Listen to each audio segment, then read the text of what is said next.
Nyakubahwa Perezida wa Guverinoma y'u Rwanda ikora mu buhungiro, batumirwa mwese mwaje kwitabira iki giterane, banyarwandakazi. Nitwa Akishuri Abdallah, nkaba ndi komiseri mukuru wa komisiyo y'uburenganzira bw'ikiremwamuntu ishamikiye kuri Guverinoma y'u Rwanda ikorera mu buhungiro.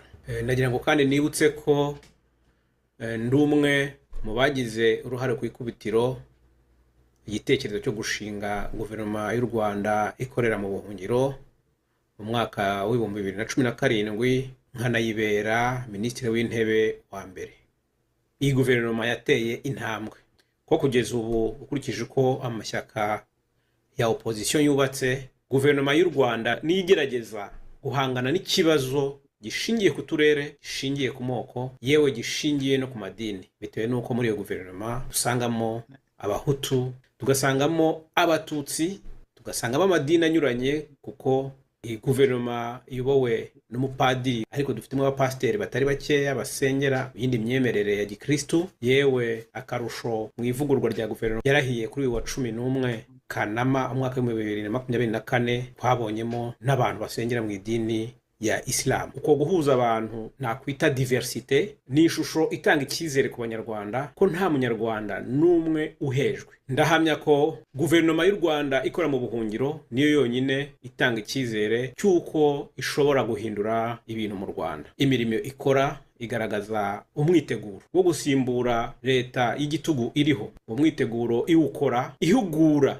abanyapolitike bejo. Ni muri urwo rwego Guverinoma y'u Rwanda ikora mu buhungiro yashinze ishuri rya AIPA, nkaba ntewe ishema ryo kubamenyesha yuko ndi umwe mu barangije muri iryo shuri muri promotion ya kabiri yitwa abacurabwenge. Ndashishikaza kandi abasore n'inkumi bakorewe ivangura mu kwinjira mu gisirikare cy'u Rwanda, dore ko igisirikare cy'u Rwanda cy'ubu ari igisirikare cy'indobanure, kwitabira ishuri rya gisirikare, ishuri rikuru rya gisirikare rigiye gutangizwa vuba aha na Guverinoma y'u Rwanda ikora mu buhungiro, rizatangira mu ntangiriro z'ukwezi gutaha, ko baza nabo bakiga muri iryo shuri kugira ngo babone amahirwe bimwe mu gihugu. Ndagira ngo kandi nkangurira abanyarwanda, cyane cyane abacitse ku icumu rya jenoside. Nzi neza yuko iyo leta muzi ko itabakunda, kandi namwe ntimukifitiye icyizere ko yaje ibasonga. Uyu munsi ndagira ngo bahamirize yuko Guverinoma y'u Rwanda ikora mu buhungiro ariyo